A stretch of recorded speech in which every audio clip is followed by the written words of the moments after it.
asking you the kinetic energy of planet in an elliptical orbit around the sun. This is the sun and these are the planets whose kinetic energy is given as K, A, B, C respectively. AC is the major axis whereas SV is the minor axis. When you have it's also given in your maths question what is major and what is minor. SV is perpendicular, you can see SV is perpendicular at the position of the sun. So basically this is what the answer is, as it's just using the comparison of the velocity equals to kinetic energy same as this. So what's the velocities and EAB VBC is same as the kinetic energy KABC. So from this we can find out the what is whose kinetic energy is more than whose kinetic energy.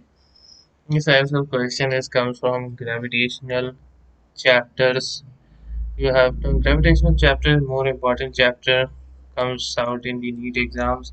It's this type of question always asked in NEET result from gravitational force, and this is the same question comes from NCERT book. If you learn from NCERT book, then you can basically crack the NEET exam.